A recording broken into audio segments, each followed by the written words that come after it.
भाई सब लोक जिते जोर चिल्लेने आगदिन जो घर जो भाइब्रेशन है घर पाखे से दिन बेसी डर लगे एकुटिया ना टर्मिनाल रे लगी मु टर्मिनाल ही बसी तू हाँ चुप ना गाइस मु एना घर को जाउची देखो याकू देखो हर्षित बनजा ये जजो जजो न्या चिर दला ता खोलला न रखी ये सब कोन अरे भाई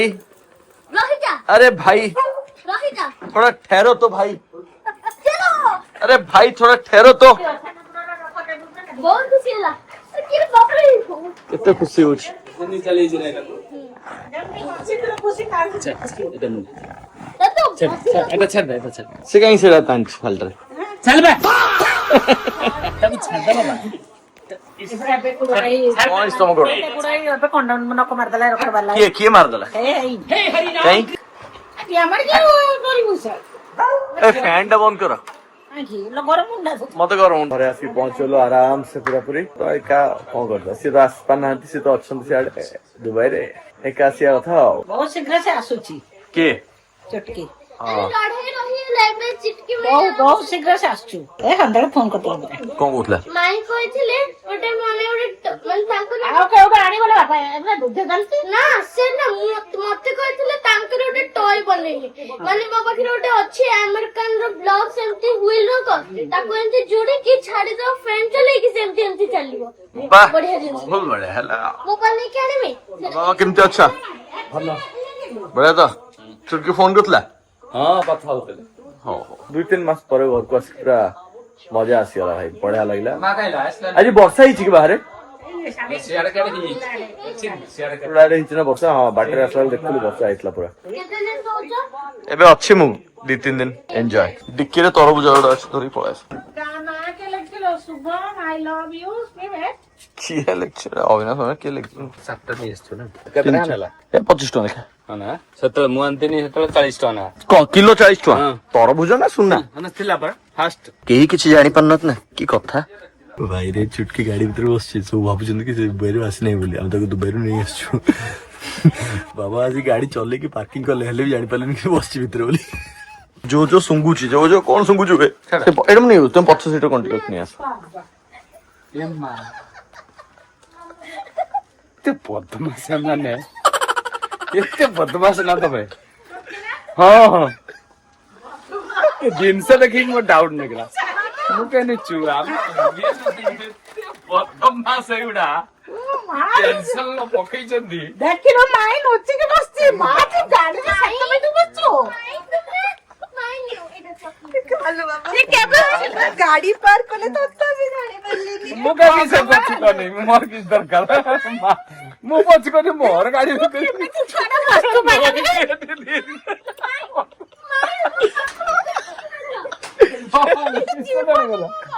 चुपचाप बसी छी मोर पछ को देखि ना मु पछ काई देखि ये क्या हुआ प्लेट नहीं मोसे तासो आ तो से जीव व्यस्त होनी गेट लगा दे हां दे कमांड दे जोजू पिसम कोरी माई आनी छी तो पई थैंक यू हां चल मामा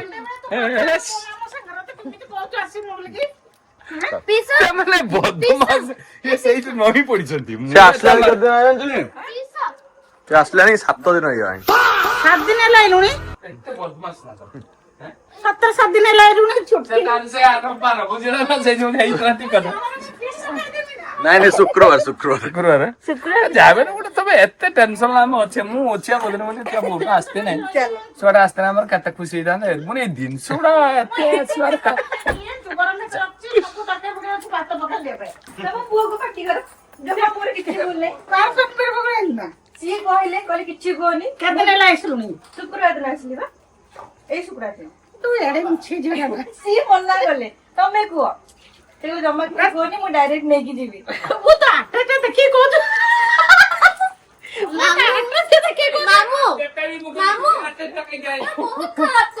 ସୌମ୍ୟ ପାଶ ସେଟା ଲାଗିଲା କେବେ ଆସିବ ମାନେ ରହି ତ କହୁଛି ତାର ଏଇଦିନ ଆସିବ ତୁ ବଡ ଆମକୁ ମିଛରେ କହିଲା ତମକୁ ମୁଁ ଆକୁ ମୁଁ କହିଥିଲି ଇଏ ତଳେ ଆକ୍ଚୁଆଲି ଶୋଇଥାନ୍ତା ବାବା ବ୍ୟାଗ ଫ୍ୟାଗ ସବୁ କାଢିଥାନ୍ତେ ତାପରେ ଜଣା କାନ ଧରିଲି ଆଉ ହଇରାଣ କରିବି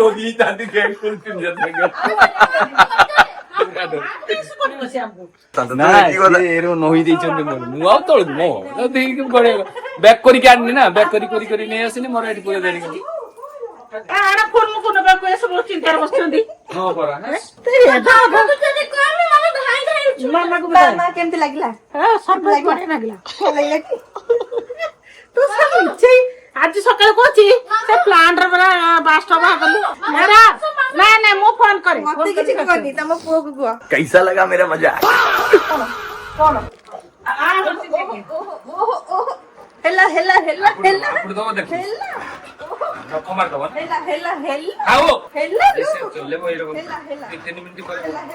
କାନ୍ଦୁଛୁ କଣ ପାଇଁ ନା ମୁଁ କାନ୍ଦିନି ଆମର ଆଉ ଦରକାର ନାହିଁ ସେ ଇଏ ଯେତେବେଳେ ବିଠୁ ଆଇଲା ମୋ ହୃଦୟ ଇଏ ହେଇଗଲା ମୁଁ ଆସିଥିଲି କେତେ जो जो ଗାଳି ଦେଲା ହଉଛି ବସିଲେ ଚୁପଚାପ ମୁଁ କାଲି ଦେଇନି ମାର୍ଦ ତାକୁ ଆଲି ଭଗା 3 ମିନିଟ୍ ହବ ମିନିଟ୍ ସରପ୍ରାଇଜ ଟା ବଢିଆ ପ୍ଲାନ ହେଇଥିଲା ଆଉ ବଢିଆ ଏକ୍ସିକ୍ୟୁଟ ହେଲା ମଜା ଆସିଗଲା ମୁଁ ବସିଛି ଚୁପଚାପ କାଳେ ବାବା ପଛକୁ ଦେଖୁଛନ୍ତି ଦେଖିଦେବେ କି ବାବା କିଛି ସେଇଠି ଯଦି କଥା ମୁଁ ତାକୁ ଜାଣିନଥାନ୍ତି ନିତୁ ଶୁଣି ପାରୁଛୁ ନା କିଏ ନିତୁ ଲା 7 ଦିନ ହେଲା ଆଇଲାଣି ଆମକୁ ଜାଣିନେ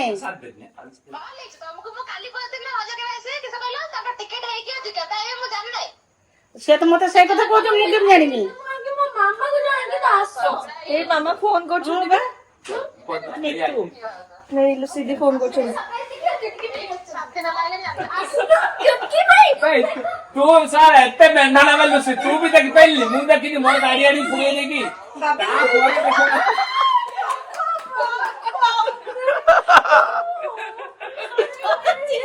ଗାଡି ପୁରେଇ ସାରିଲା ପରେ ଇଏ ଯାଇକି ଜିନିଷ ଯେତେବେଳେ କାଢିଲା ସେତେବେଳେ ମାରୁଛୁ ଡାଉଟ୍ କରୁଥିଲେ ପଛ ସିଟରେ ଗୋଟେ କିଏ ବସି ଆଗରେ ଭାଗ ମୁଁ ଏତେ ସମୟ ଛିଡା ହେଲାକୁ ଜାଣିପାରିଲିନି ଭାଇ ବାହାରେ ଫୋନରେ କଥା ହଉଛନ୍ତି ସେ ଟିକେ ଗାଡି କେମିତି ଅନଉଛନ୍ତି ଦୁବାଇ ଫେରନ୍ତା ଲୋକଟା ଆସିଛି ରେ ଇଏ ଦୁବାଇରେ ରୁହନ୍ତି ଆଉ ଦୁବାଇରେ ସିଚୁଏସନ ଏତେ ବେଶୀ ଖରାପ ମାନେ ଆପଣଙ୍କୁ କହି ପାରିବୁନି ଆମେ 3ଟା ଫ୍ଲାଇଟ୍ସ ଆମର କ୍ୟାନ୍ସଲ ହେଇଥିଲା 2 ଥର ଏୟାରପୋର୍ଟ କ୍ଲୋଜ ଡାଉन ହେଇଗଲା ଦେନ୍ ନେକ୍ସଟ ବହୁତ କଷ୍ଟରେ ମାନେ ଯୋଉ ट्रैवल टाइम टा 5 घंटा लगे से ट्रैवल टाइम टा मो वाइफ को अराउंड 10-12 घंटा लगिगला तांको इंडिया आसी पहुंचिया पे तो फाइनली जाओ आसी पहुंचले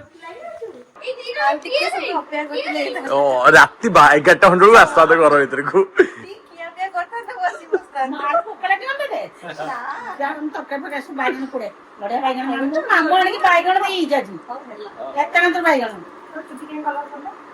जोटे झियो घर को आछे ड्रेस पिंदी आछिलो मा ना ଆମେ ତ କହୁଛେ ଡ୍ରେସ୍ ପିନ୍ଧି ଇଏ ତମ ମା ନୁହେଁ ମୋ ମା ଜାଣିପାରୁନ ବୋଧେ ମୋ ବୋଉ ନୁହଁ ଝିଅ ବୋଲି ଆମେ ତ ସବୁବେଳେ କହୁଛେ ଡ୍ରେସ୍ ପିନ୍ଧି ବିଶ୍ୱାସ ମନେ ମନେ ଭାବୁଛି ସାରା ତୋଟା ଦିଟା ସାଙ୍ଗରେ ହେଇଥିଲା କେତେ ଖୁସି ଆଉ ମୁଁ ଦେଖ ଇଏ ଗୋଟେ ନୀଳା କରିଦେଇକି ଏତେ ତମେ ଚିଟିଂ କରିବ ନା ଆମ ସାଙ୍ଗରେ ଆମର ସବୁ ଡ୍ରେସ୍ ପିନ୍ଧି ଅସୁବିଧା ହେଇଥିଲା ଖାଇବା ଚଲା ଡୋର ଖୋଲିଲା ପରେ ଇଏ କହିଲେ ଚୁପ ମାନେ ଅଛି कहलु से अंधार यदि बाबा कहते बाबा डोरटा खोलो बाबा खोलो बोली ये एमती धड़ा लुगाटा एमती पकई एमती बसता ମୁଁ ସେଦିନ ସେଇଥିରେ କିଛି କହିଲିନି ବୋଲି ଆମେ ଚମକି ପଡିବେ ବୋଲି ମୁଁ କହିଲି ଗାଡି ନଉଛନ୍ତି ତା ଭିତରେ ଯଦି ଦେଖିବେ कहले काई केमती आसलो एटी को 3टाରେ ଫ୍ଲାଇଟ୍ ଥିଲା ସକାଳୁ ଇଏ ମତେ କନଫର୍ମ କଲେ ଟିକେଟ ହେଇଯାଇଛି ରେଡି ହେଇଯାଅ କି ଏୟାରପୋର୍ଟ ରେ ପହଞ୍ଚିଲା ବେଳକୁ ସେ କହିଲେ କି ଏବେ କିଛି କହିପାରିବୁନି 5ଟା ବେଳକୁ କନଫର୍ମ କରିବୁ ଟର୍ମିନାଲ 2 ରେ ତାଙ୍କୁ ଫୁଏଲ ଟ୍ୟାଙ୍କ ରେ ଆଉ ଧୂଆଁ ମାନେ ପୁରା ଯୋଉ ଲାଭା ଯେମିତି ବାହାରେନି ପୁରା ସେମିତି ବାହାରିକି ଚାରିଆଡେ ପୁରା କଳା ଧୂଆଁ ହେଇକି ଅଛି ବେଳକୁ ଗଲା ବେଳକୁ ସେମାନେ କହିଲେ ନାଇଁ ଏପର୍ଯ୍ୟନ୍ତ କନଫର୍ମ ହେଇନି 7:30ରେ ପୁଣି ଆନାଉନ୍ସମେଣ୍ଟ ହେଲା 8:30 8:30ରେ ପୁଣି ଆନାଉନ୍ସମେଣ୍ଟ କଲେ 9:45 ତାପରେ ପୁଣି ଆନାଉନ୍ସମେଣ୍ଟ କଲେ 12:45ରେ ଫାଇନାଲି 12:45ରେ ବସିଲୁ ଫ୍ଲାଇଟ୍ ଫ୍ଲାଏ କଲା 15 ମିନିଟ୍ ପରେ ସେଠୁ ଆଉ ଟିକେ ଡିଷ୍ଟାନ୍ସ ରେ ଏୟାରଲାଇନ ରେ ହଠାତ୍ କିନା ଲ୍ୟାଣ୍ଡ କଲା ପ୍ଲାନ୍ କରିକି ତ ସେଇଟା 6 ଘଣ୍ଟା ବସିଛୁ। ମାନେ ତୁ ଭାବ କେତେ କ୍ଲୋଷ୍ଟ୍ରୋଫୋବିକ୍ ଫିଲ୍ ହଉଥିବ ଛୋଟିଆ ଫ୍ଲାଇଟ୍ ରେ ବସିଥିବୁ। ମାନେ ଅଧଘଣ୍ଟା ଛଡା ଅଧଘଣ୍ଟା ଖାଇବାକୁ ଦଉଛନ୍ତି, ପ୍ରୋଟିନ ବାର୍ ଦଉଛନ୍ତି, ପାଣି ଦଉଛନ୍ତି, ଚା କଫି ଯାହା ପିଇ ପାରିବ। ଆଉ ସବୁ ସିଟ୍ ର ଫ୍ରଣ୍ଟ ରେ LED ସିଷ୍ଟମ କରିଦେଇଛନ୍ତି।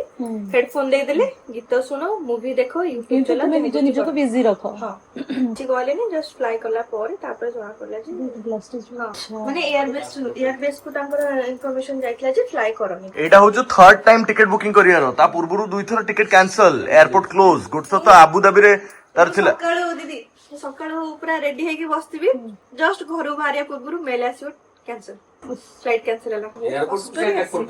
ହଁ ତା ପରଦିନ ସକାଳୁ ହାଇଦ୍ରାବାଦର ଟିକେଟ ଥିଲା, ସକାଳୁ ତ ଟାଇମରେ ପହଞ୍ଚି ପାରିଲିନି, ସେ ଟିକେଟ କ୍ୟାନସଲ ହେଲା। ତା ପାଇଁ ମୋର ଗୋଟେ ଦିଲ୍ଲୀର ଟିକେଟ ପୁରା ପଇସା ବର୍ବାଦ ସେମିତି ହେଇକି ସବୁ। ଆମର ପହଞ୍ଚିଛୁ ସେଇଟା ହେଲା ବଡ କଥା, ଆଉ କିଛି ଦରକାର ନାହିଁ। କିଛି ମାନେ ଆନାଉନ୍ସମେଣ୍ଟ କରିନାହାନ୍ତି, କିଛି ନାହିଁ, ହଠାତ୍ କିନା ଲ୍ୟାଣ୍ଡ କଲେ। ଭାଇ ସବୁ ଲୋକ ଯେତେ ଜୋରେ ଚିଲେଇଲେ, ଆଗ ଦିନ ଯୋଉଦିନ ଭାଇବ୍ରେସନ ହେଲା ତା ଘର ପାଖରେ ପୁଣି ସେଦିନ ବେଶୀ ଡର ଲାଗିଲା। ଏକୁଟିଆ ନା ଏଇ ଟର୍ମିନାଲ ରେ ଲାଗିଥିଲା, ଆଉ ମୁଁ ଏଇ ଟର୍ମିନାଲ ହିଁ ବସିଛି। ଧୂଆଁ ହଉଛି ରୁଚି ନା। ଚାଲ ଲେଟ୍ ଇଟ୍ ବି। ଇଏ ଥିଲା ଭାଇ ପୁରା କାହାଣୀ, କାହିଁକି ଏତେ ଟେନସନ ଭିତରେ ସବୁ ଭଲ ଲୋକ ଥିଲେ ଆଉ ସରପ୍ରାଇଜ ଟା କାହିଁକି ଏତେ ବଡ ହେଲା। I hope you got eat.